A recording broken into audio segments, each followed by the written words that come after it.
Hey guys, subscribe for daily content. And if you're shopping for gear, make sure you check out the description for the newest items at some of the very best online retailers. There's also links for some of the items that I personally recommend. Thanks! What's going on YouTube? Metal Complex here and welcome to this week's episode of The Knife Guy. So what are we talking about today? I've got an interesting topic that I want to talk about. And before we get started, I want to make something very clear so that there's no confusion. I feel like this should be obvious, but it's not always obvious. Whenever I talk about, overbuilt knives, like stuff like, what's out on the table, we get a lot of, hey, we get a lot of people who I don't think quite understand the perspective that I am coming from. So let me make this very clear. Before we talk about this today, I am in no way, shape, or form suggesting that a knife that is overbuilt in the sense of, the lock being incredibly strong or the materials being incredibly thick. This does not make it a more utilitarian or convenient item versus, some of the evergreen designs that are clearly meant for day-to-day convenience and utility. You do not need to aggressively shove this through. We know. No one is waiting to be educated. I am a reviewer of knives from the perspective of somebody who uses their knives in very simple ways day to day. And some people, they just don't get the information that they want from me, and that's fine, but that's how I review knives. I am primarily a design reviewer. Whether or not those designs bring added utility to the table is sometimes not really what I am concerned with, right? So, today's topic is about what I'm calling the age of the Greatknife. What do I mean by Greatknife? First, I want to credit somebody who left a comment under one of my videos. His name was Cameron Ortiz, and he said, there are swords and there are great swords. This is a great knife. Like, he was talking about the PMP Alpha Beast, and I was like, I like that. I like that term, right? It's beyond overbuilt knife. It's something separate, and I said, I'm going to credit you with that term. I'm going to use that from now on, and it's going to be used to describe a specific type of knife, a classification of knife that is separate from just being overbuilt. It's great because it allows a specific identification, and I'm going to try and define that today. But yeah, thank you, Cameron, for giving me that term. I wasn't really sure what to call stuff like this. I like knives that are thick. I think they're interesting. I don't have trouble identifying which type of knife will cut through material better when it comes to something like this or something like an Opinel, right? This is the type of thing that I always talk about. People are like, but you need to know the geometry. Don't you know the yeah, well, I know. Yeah, thank you. Right? I know. I still like, you can be aware that certain geometries will cut through material better and still like thick knives just because they're thick. Up until very recently, the term overbuilt knife has, meant a knife that is really kind of ridiculous. It's to the extreme in some area. And, it doesn't necessarily, it's like I said, it doesn't necessarily equate to additional utility. Some people will try and force it and be like, oh, I need this. I'm a lumberjack who only uses a pocket knife, right? They'll force a rule, and it's fine whether you like them or you don't like them. It's kind of, we've made this very simple, and it was easy to make it simple because that's essentially a lot of times what it was, right? Now, cold steel, kind of, it had a special place. Yeah, they're clunky, and this is the cold steel 8010, right? They can be kind of clunky, and a lot of times, with the triad lock, it's not the easiest thing to manipulate with one hand, at least versus, some of the other stuff that we've had out here. But there was kind of like a distinct zone that existed in.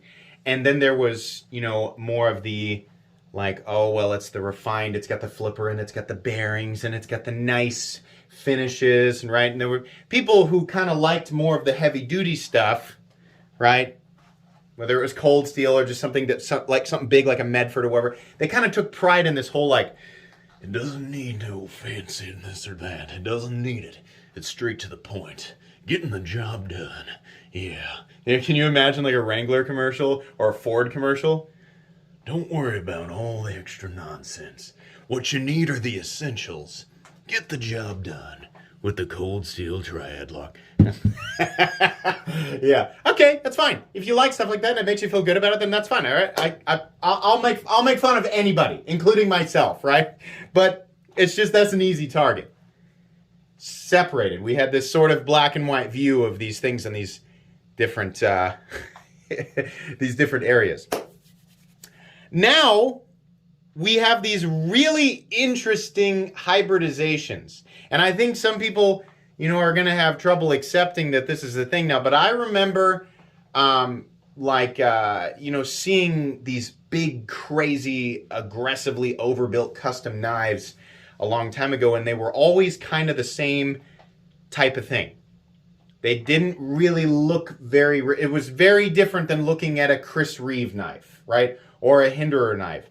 Or, even to a lot of people, those are clunky knives, right? But it was very different. But I remember looking at those and reading on the forums, and I remember reading a thread about Crusader Forge knives, which are no longer a thing anymore. I think something weird happened with I don't know the story on that. I don't think it was very good. But anyways, they said, why'd you discontinue the flipper on the, FIFP EX or something like that?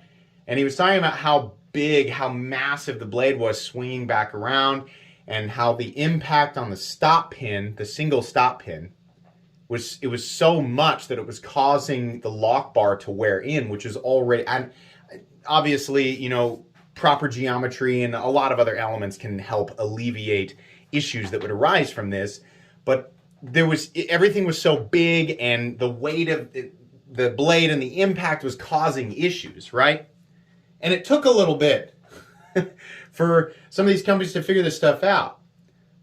We don't have like the king, or at least kind of like the idea that the knife that comes into your mind for a lot of people when we talk about, overbuilt knives, right? The one that flashes in everybody's mind is the Medford Praetorian tie, right? And no matter who you are, that knife is a big sort of rectangular, blocky, goofy thing, right? And it runs on phosphor bronze.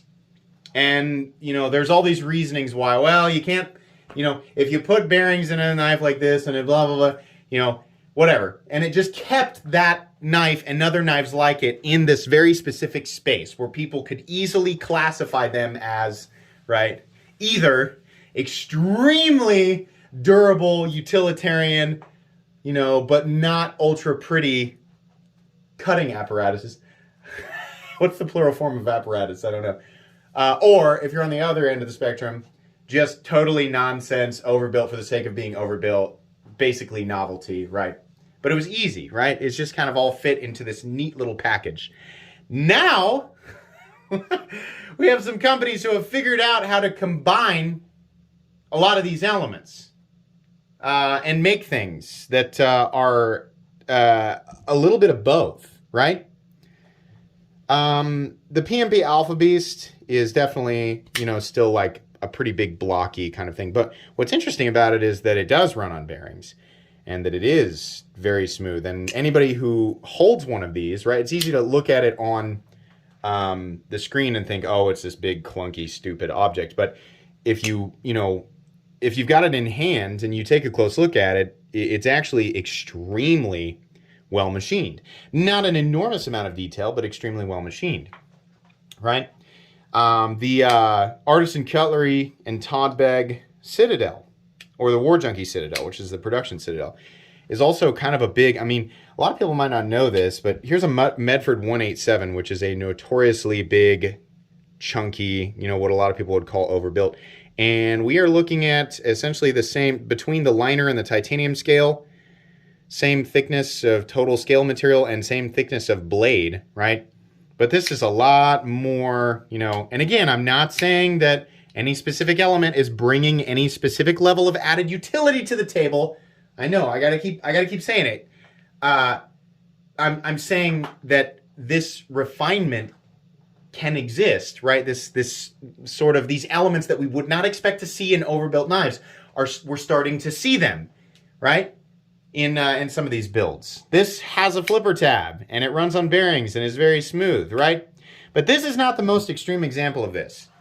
Just the other day, and I knew this was going to be a crazy one. I knew it. I just wasn't.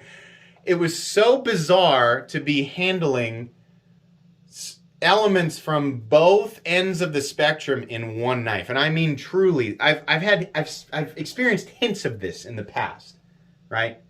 But it's always been like, this knife belongs in the more, just, I don't know what we call like the more, regular knife territory, not the overbuilt knife territory. It's more of a, it's just a really fancy but well-made cutting object, or it's one of those big, blocky, crazy, aggressive, overbuilt knives, right? The Maxace Hephaestus, it has that, people will define this in different ways. We'll have, right off the bat, we have the gas station knife. We have that. That's going to be there.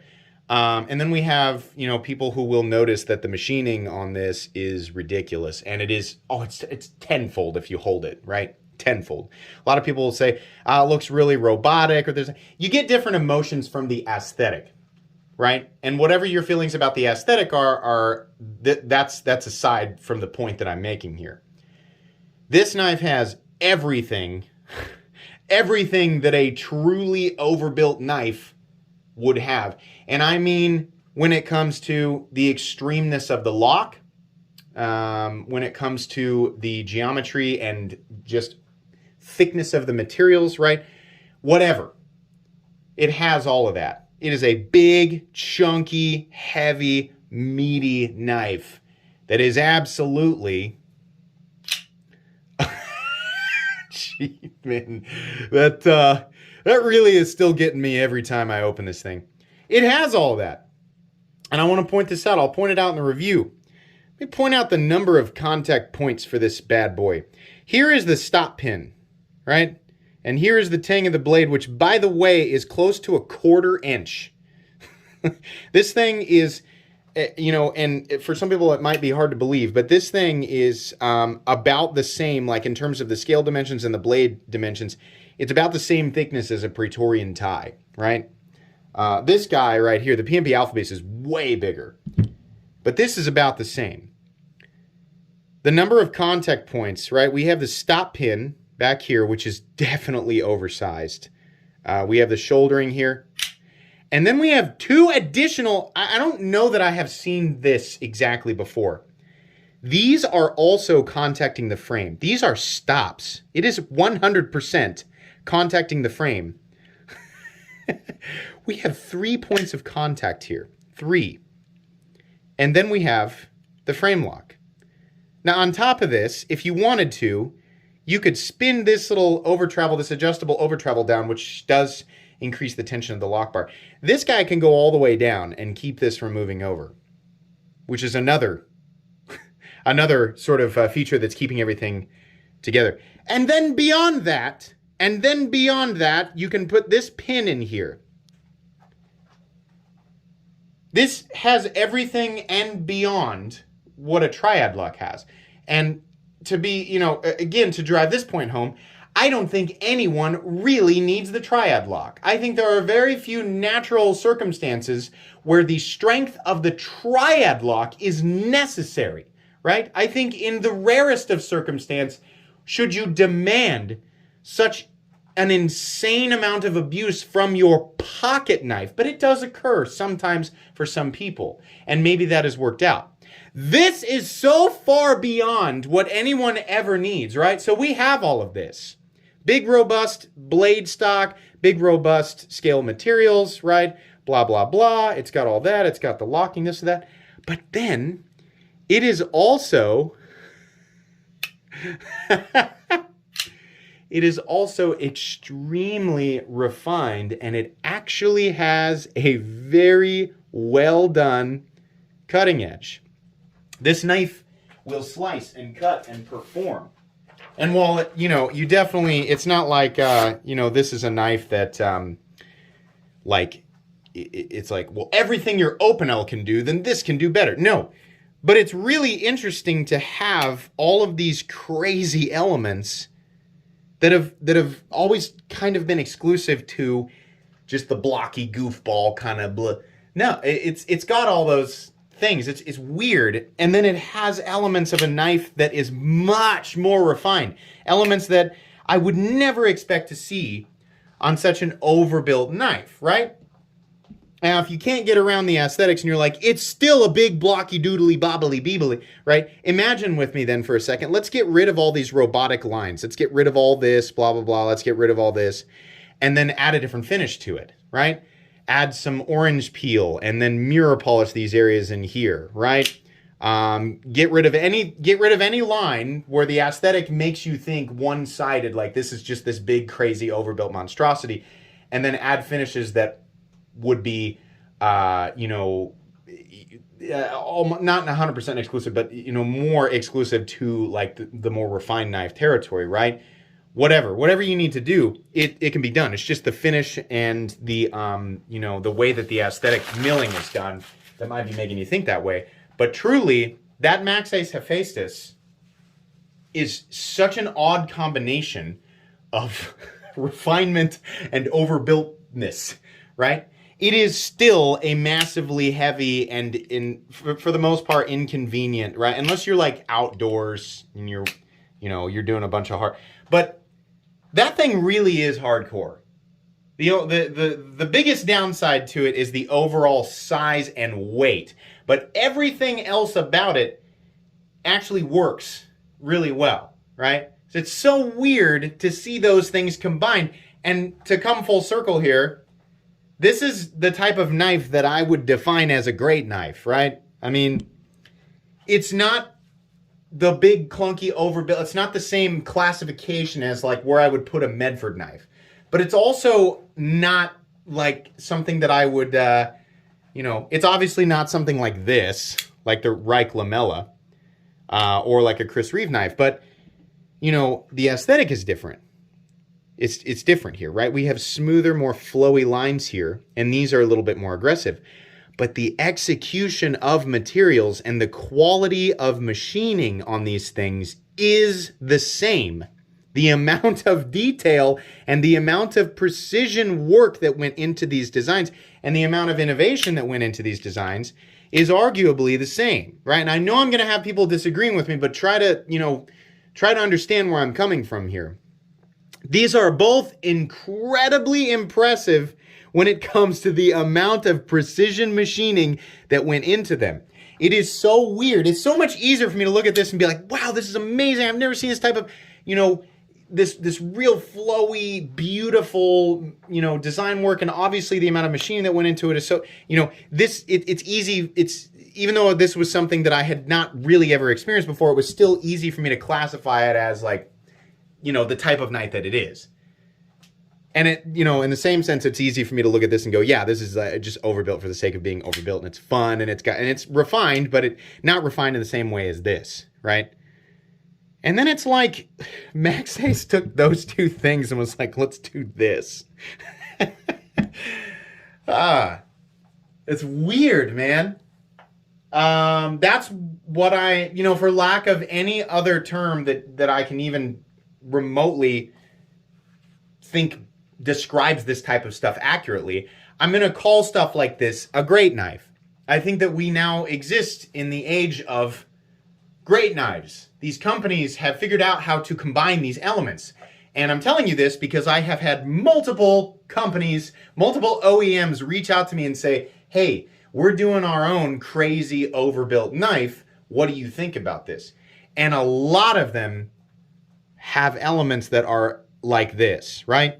The Riot T1000 prototype was largely the same idea.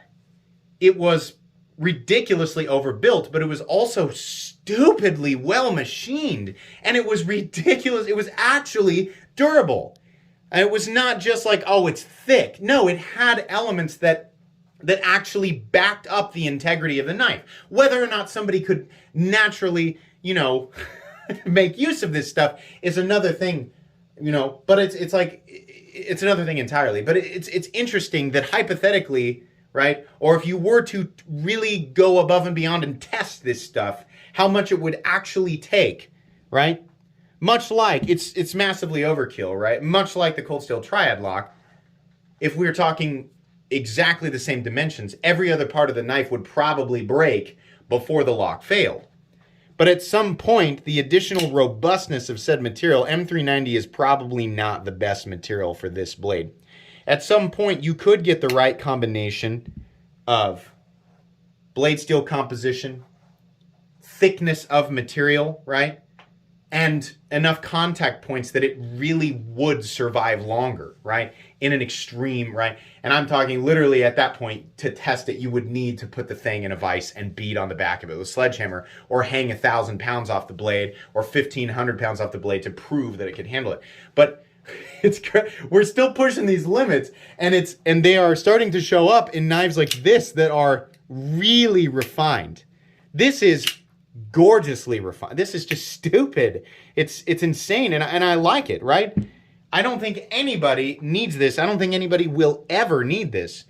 But I am so glad it's this weird thing that I didn't know that I wanted, that I didn't know that I wanted to see, and now I want to see. I want to see this explored to the extreme. I can't wait to see the crazy, wild. You know, like it's one thing. Like you look at a really expensive like pocket jewelry, right? You're like, oh, that's pocket jewelry. Who would ever need that? Then you look at these big, massive, tanky bricks that are not refined at all. They're not luxurious at all. They're still expensive because of the amount of work that goes into it. And you look at that, oh, who would ever need that, right? Put them together. I love that. Like the idea of something that is insanely overbuilt, insanely refined, and has pocket jewelry elements. That's compounding the whole, like, nobody would ever need this idea, but I can't wait to see it, right? Not only is it an interesting idea, it's an inevitability. Like, we're going to continue to see. Max Ace is already doing, you can already get this knife with zirconium Timascus scales, zircotized scales, or Mokame Gain scales. You can already get that. It's available. I love that. I love that that's the type of thing that can exist, right? And it's like, if you're not into that stuff, you can just ignore it. But we've reached the point where it is now possible. It was just, 10 years ago, it was not even an idea. It was not even a thing that could exist. And then at some point, somebody's like, what if? Wouldn't that be insane, right? And it was like, when it did exist, I remember Medford did a Praetorian that was like dragon skin Damascus. It was like ball bearing Damascus, so it had like the blues and all. The blade was insane. Then it had Timascus scales or whatever. It was the one where the rumor went around that it sold for $100,000. I mean, no way. But that was the thing circulating, right? That was the kind of. It seemed like a big publicity stunt. It was like, haha, that's so crazy that thing. And here comes Max Ace that is, technically capable of doing the exact same thing for under $1,000, right? Or hypothetically, just judging by how their pricing has gone. Obviously, Max Ace is manufacturing knives out of China, but this, ridiculous hypothetical thing is now a very real possibility. And somebody like me who reviews a lot of, stuff, and while, some designs that are boring, they definitely have their place, right? There's all these different corners of, all these different reasons to enjoy different styles and different types of knives with varying levels of utility. The very fact that the existence of stuff like this has me so excited. It is, it's just so crazy that can be. And what's the point of all this? You might be wondering, what is the point of this episode? Nothing. I'm just excited that this is a thing. That this is all. I mean, it really is like a totally different classification of knife. I have never this and the Riot T1000 and a few other prototypes that I can't talk about yet, but you'll definitely see on this channel. They are a different classification of knife, a different breed of knife, right? This Greatknife or whatever, what Cameron labeled it, that I'm going to steal from him, definitely, but credit him for. This is a different classification of knife. And it's insane and nobody needs it. But I'm so glad that it exists. It has a lot of elements that I think anyone can appreciate, even if they don't need it or if they hate how it looks or hate how it, right? It's impressive in its own way. That's what makes it cool. Can't wait to talk about this stuff. All right, this episode was super all over the place, and it was obviously kind of difficult for me to articulate my feelings and emotions towards this. But I hope this translated correctly. This is the type of stuff that I really like to talk about. If you're new to my channel, right? This is the stuff I like to dig into. I like to explore this kind of stuff and talk about why it's interesting. So, anyways, let me know what you think. I want to hear your thoughts down below. I do. I want to see the comments. I want to explore this with you guys. I want to talk about it. Definitely. This is a really, I think, there's a lot of stuff going on right now in the knife world that's boring, but this is, I think, something that's really, really interesting. So let me hear your thoughts. That's going to be pretty much it today. Please make sure to follow me on Instagram at metal_complex. If you enjoyed this video, leave a like. If you'd like to check out my other content, I do, of course, have lots of videos of knives that are either expensive or inexpensive that I do or don't like, so check those out. And if you enjoy all my content, go ahead and click on that Metal Complex logo right there and subscribe because there's definitely more coming. Thanks again for watching, everybody, and have a great day.